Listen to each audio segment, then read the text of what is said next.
Big sale, big savings at oldtimeradiodvd.com. All of our collections. The prices have been slashed. Pricing will be good until January the 1st, 2018, so don't wait. Buy today and enjoy for a lifetime at oldtimeradiodvd.com. You'll be glad you did.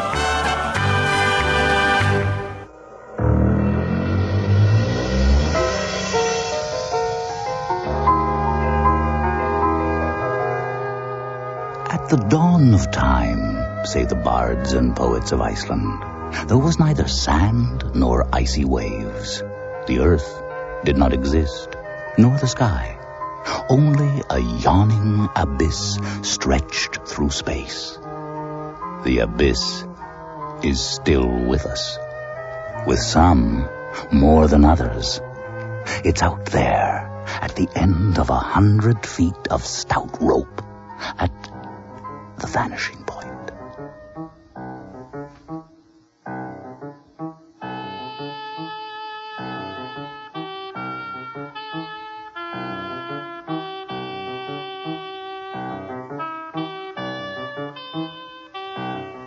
My name's W.D. Volgerdson, Billy to my friends and relatives. I'm 45, teach creative writing at the University of Victoria. Some of you have read my books, Blood Flowers and God is Not a Fish Inspector.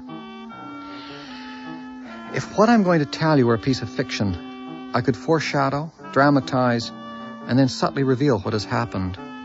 Unfortunately, life isn't so tidy. I thought my life was all settled, and then the other day...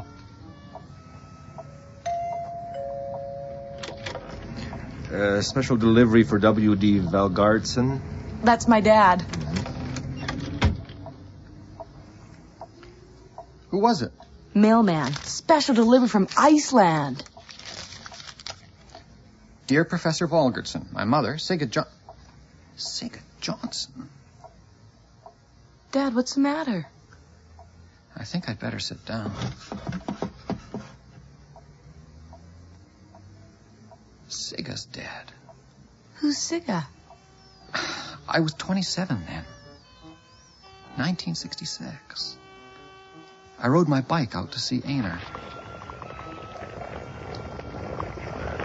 There Sigga was, in a wide-brimmed hat, a white dress, and no shoes.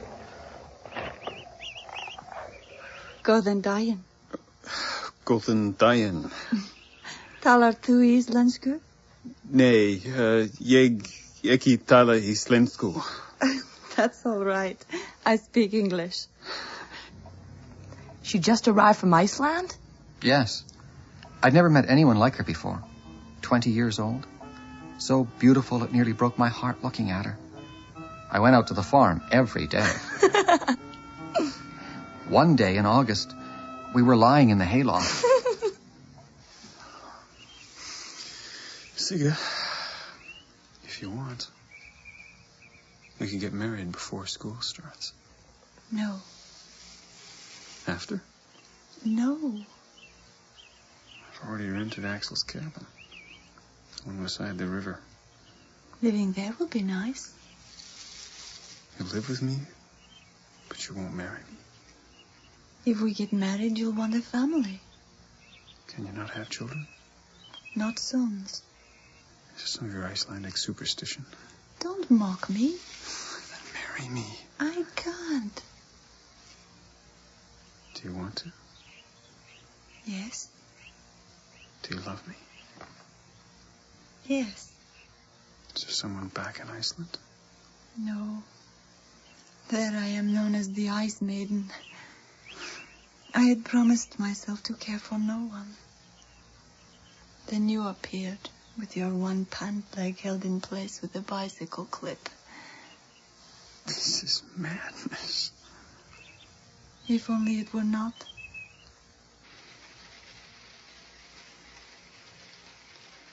She wheeled her wheelbarrow on the streets broad and narrow, singing cockles and mussels, alive, alive, oh, alive. Bill, what's the matter? You've been brooding ever since you came home from school. The principal had a talk with me today. Some parents have complained about our living together. The good Lutherans are concerned for our souls. How kind. He thinks we should get married. My mother asked me not to marry. You agreed? She was on her deathbed. Did she tell you why? No, Did you ask? not her. Others? Yes. And? There are things. Hearing them won't destroy me. In Iceland, time isn't like in Canada. Here there's no past. People don't know the names of their great-grandparents, where they came from. It's a new country. In Iceland, 1,000 years is like last year. They talk of people in the sagas as if they were neighbors living down the street. I understand that. Do you? Do you understand then how peculiar it is that no one knows how my father or my great-grandfather died? Have you asked? It wasn't allowed. And that was that. Or should have been. I had Sigga. But not being able to marry her was like a sore tooth. I had to keep wiggling. I'd go for coffee and mention Sigga's father and great-grandfather.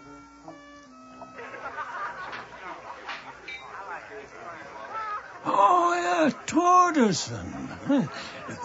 Went through the ice. Never found his body. No, that's not what I heard. Ran away after the States. No, never went to States. Only I'm going Torderson? No. Yes, it's true. Drowned in the ice. Gunnar Thordarson? Oh, don't know anything about him. And now his grandson, Vardy Anderson, him I know about. He taught school at Hekla and then in Winnipeg. Boarded with the Bell family. They're all dead. I felt like I was collecting the bits and pieces of a shattered stained glass window. It was as if the window had been broken a long time ago and people had taken away fragments for souvenirs. Some had kept them. Some had lost them. Others mixed them up with pieces from other windows. Can you imagine trying to collect all the pieces and then reassemble them so you could see what the window was like originally? Still, from time to time I get a fragment that really mattered. Gunnar Torderson. Oh, yeah, I know about him. My grandfather was a young man then. He worked as a fish freighter. I remember him talking about Gunnar the hermit. He freighted his fish for years. Where was his fish camp? Oh, north on Lake Winnipeg. Somewhere close to Pine Dock. What was he like? Oh, I never saw him. But my father said he'd gone Indian. Long blonde hair to his shoulders, full beard, buckskin jacket, moccasins. Oh, he was an intellectual. How you say, mystic.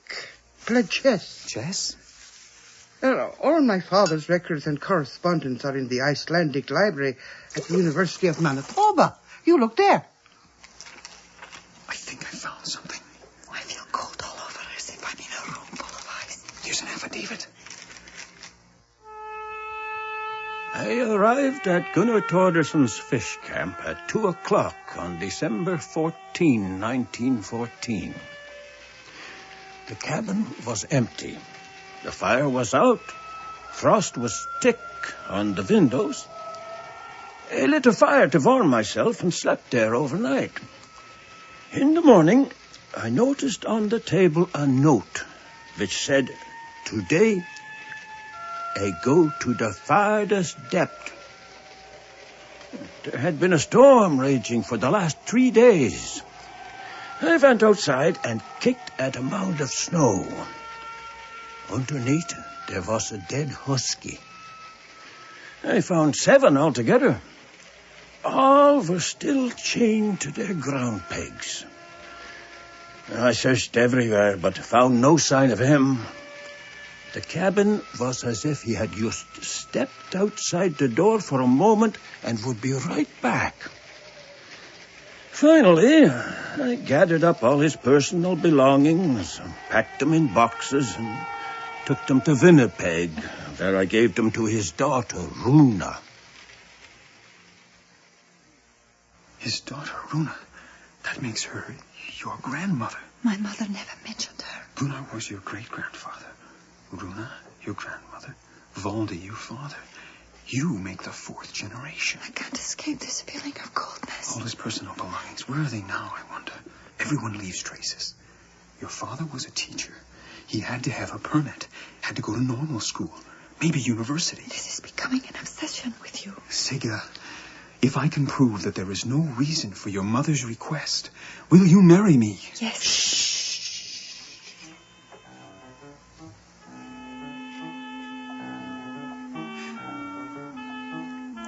Birth certificate, teacher certificate, marriage certificate. One piece of paper after another, until at last the street number in the west end of Winnipeg. Town, Little Iceland. Where there used to be a house, there was a dry cleaning establishment, but next to that, an old two-story home. You know, I felt sorry for his wife. She came from Iceland. Didn't speak much English. Yes, she used to have us over for coffee, didn't she? Yes, right. She knitted things, gave me a pair of mittens for Christmas. She was pregnant when he disappeared. I thought she'd lose the baby. You know, I'd forgotten all about it. It was a crazy story.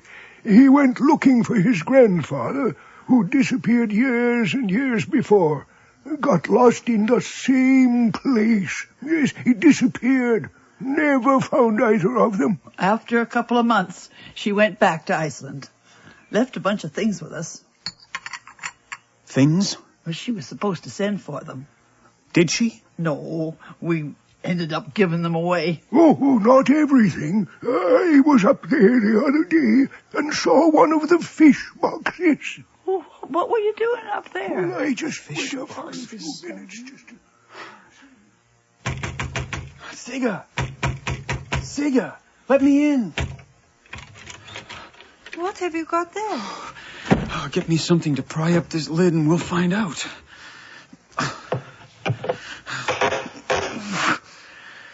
Papers, scribblers, drawings. Whose are they? Give me that scribbler. Damn, it's an Icelandic. I'll read it. November 20, 1904. Ragnar Oddleifsson came to the house today. He is called Crooked Eye because one eye is crossed. He is looking for a hired man. The Fjellsteds have warned me against him. He has a violent temper, tries to avoid paying his help, and feeds them badly. I would not go with him, but I must have money to pay for Runa's... Runa? Bill, these are my great-grandfather's papers. Keep reading. November 22. The weather is very bad. We have been traveling for 3 days, taking refuge in stopping places. They give us a hot meal, but once on the road, we eat bread and smoked fish, which we keep inside our jackets, so it won't freeze. From before dawn until after dusk, we run beside the horse and sleigh. After we left Mikli, there was nothing but snow. We saw no one, no homes, no animals. It was as if the world had died. Then the snow made me blind. Oddleifsson cursed me and tied a rope around my waist. He tied the rope to the sleigh, and for 2 days I ran behind, unable to see, not knowing where we were going. Sometimes I fell and was dragged. Once, when I could not get to my feet, Oddleifsson beat me with his whip. I will not forgive him for that.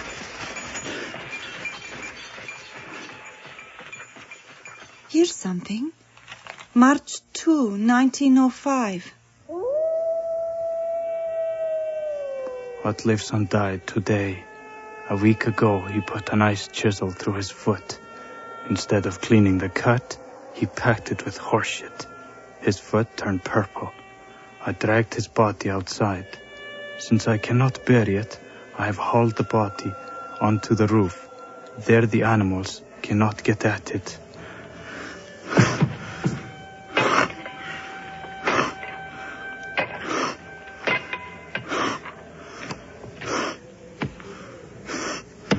Each day, I will hack out some frozen earth until I have a grave, and then I will bury him.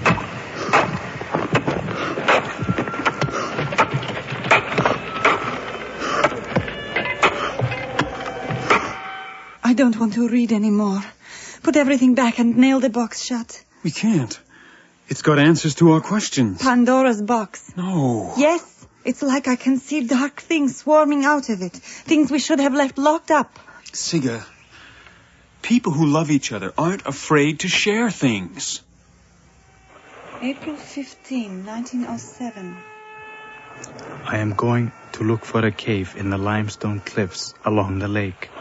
If I can find one that fills with ice during the winter, I will be able to keep food all year around. April 22, 1907. I have had a truly mystical experience. For days I searched for a cave but found nothing suitable. Then I became ill with a high fever. It was like I was half asleep and half awake for days, unable to tell reality and fantasy apart. Then the fever broke and I slept soundly. During this sleep, I saw the entrance to a cave. I could see the cliff in great detail, as though it were magnified. I watched myself scrutinize the cliff, checking and rechecking all the cracks, then stopped before a place where the rock was covered with moss. I stood and stared at the dark indentation. When I woke, I remembered the dream clearly, but I was still weak with fever and did not go out for another 3 days. Each night, the dream returned. When at last I was strong enough to go outside, I rowed my boat along the shore. In the dream, as I had reached out to pull away the moss, I had always awakened, but now there was no waking. I felt the moss thick and moist under my hand. I pulled it away, and there was a crack, just large enough for me to pass through if I stood sideways. I made a torch from birch bark and entered.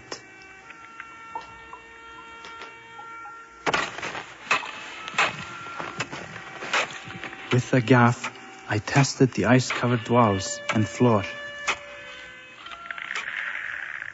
September 20, 1911.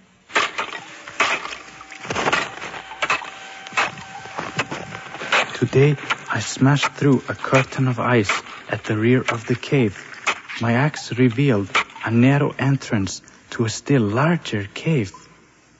November 25, 1911. During the past 2 months, I have discovered a series of caves, a labyrinth in honeycomb which underlies a surface that looks, from outside, impervious, solid, real. Although it supports infinite trees, marshes, animals, its solidity is only an illusion. It has altered my whole concept of reality. Did you find anything more for 1911? No, there are only 2 more pieces. One is a letter to his daughter. Dear Runa, each and every cave is different. Each is filled with wonders. In some, there are marvelous colors. In others, underground streams. The furthest cave, where I write this, by lamplight, has a pool in it with fish. The fish are small, like what the fishermen call mud puppies, and they have no eyes. Sometimes, when I realize how far I have traveled, how alone I am, I shake with fear, but I cannot stop. As much as I have learned the secrets of the earth, I have learned more about myself. There is also this for December 14, 1914. That date? I've seen it somewhere before. It was the date on the note which the freighter found. I dream constantly of the cave. It obsesses me.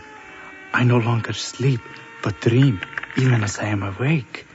Today, I will conquer my fear, and at sunrise will begin the ultimate journey.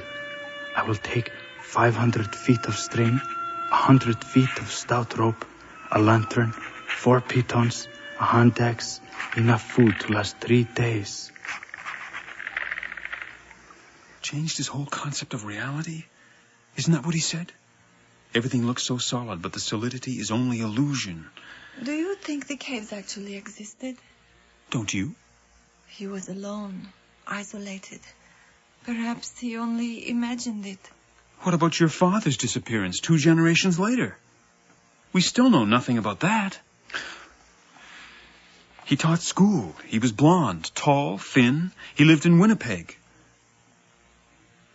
There is something else, isn't there? What are you holding back? There were things of his in the box, too. You've read them? My father found my great-grandfather's diaries and letters. So he knew. Not at first. Now and again, late at night, he'd take them out, look them over, promising that when he got time, he'd learn to read Icelandic. Your mother could read them. She'd have nothing to do with them. Anyway, 5 years passed. That's what he says in the diary. 5 years passed, and he moved to Winnipeg to teach at Kelvin Collegiate. Twice a week, he took lessons with Reverend V.J. Alens at the First Lutheran Church. He'd never find it. Years had passed. The shoreline constantly changes. His diary says, I want, above all, to learn about my family. His mother had kept all knowledge of Gunnar from him. They had a bitter fight. To make peace, she gave him Gunnar's belongings. He searched? He became obsessed. Did he keep a daily log? No, his notes are erratic, undated.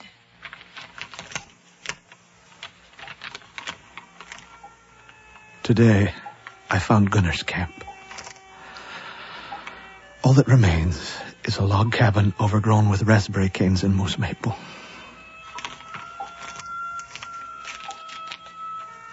I have searched for a month. I have found old tin cans, bottles, the ground pegs for the dogs, but no sign of a cave. Since nothing else has worked, I have cleared the brush from inside the walls of Gunnar's cabin. There I will sleep tonight, and like him, I will search my dreams for an answer. I dreamt of the cave last night.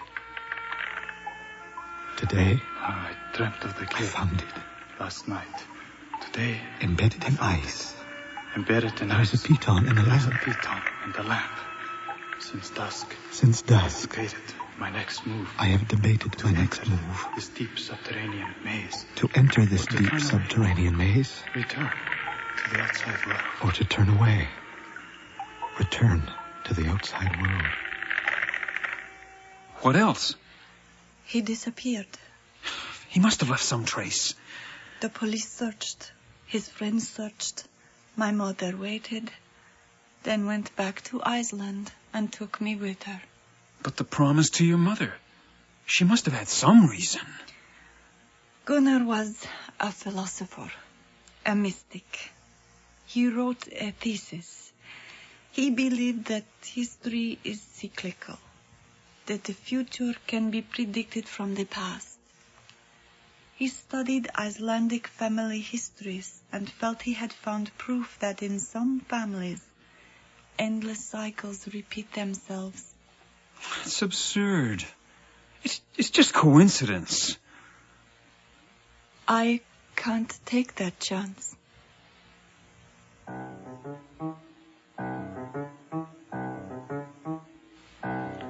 That was 20 years ago. I came home one day in January and she was gone. A note on the table said, don't try to find me. A year later, I heard she was back in Iceland. I wrote. No reply. When I got enough money, I flew there. She had heard I was coming and had gone to Denmark. Eventually, I married someone else. That didn't work out. Now I'm living in Victoria, BC, separated, waiting for a divorce. My life, I thought, was settled. Then this came.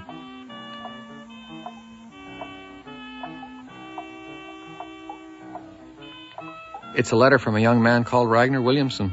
He's 19 years old. He tells me Sigga is dead. Cancer. He claims to be my son.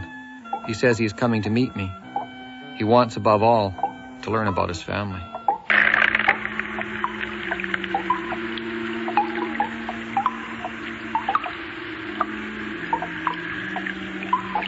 I have searched for a month. I have found old tin cans, bottles, the ground pegs for the dogs. But no sign of a cave. Since nothing... I dreamt of the cave last night. Today... I dreamt of the cave last night. Today... Embedded in ice. Embedded in ice. There is a piton in the lamp. In the lamp. Since dusk. Since dusk. Debated my next move. I have debated my next move. This deep subterranean maze. To enter this deep subterranean maze. Return to the outside light. Or to turn away. I have had a truly mystical experience. For days I searched for a cave but found nothing suitable. Then I became ill with a high fever. It was like I was half asleep and half awake for days, unable to tell reality and fantasy apart. Then the fever broke and I slept soundly. During this sleep, I saw the entrance to a cave. I had a box of books for him. His books are owned by philosophers, and he lectured me on the nature of reality. He says the soul never sleeps, but inhabits bodies in two worlds. It passes back and forth between them. What we call madness is leakage from one existence to another. He told me with great excitement that he had been exploring a cave. I asked him to show it to me, but he fell silent and did not speak again. I don't like this. We found what we're looking for. We've got to keep looking. Cancer. He claims to be my son. He says he's coming to meet me. He wants, above all, to learn about his family. Family, family, family, family, family, family, family, family, family, family. Ragnar Ruch, the twilight of the gods. But what of the children of the gods? What obscurity awaits them? Sigga said, I feel cold all over, as if I'm in a room full of ice. Perhaps it was the yawning abyss, the cave in the blood, the cave with the average mean temperature of the vanishing point.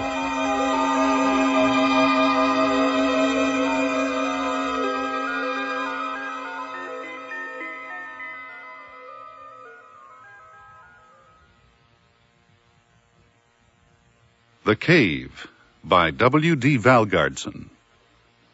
Valgardson as a young man was played by Paul Batten, and Valgardson as an adult by the author himself.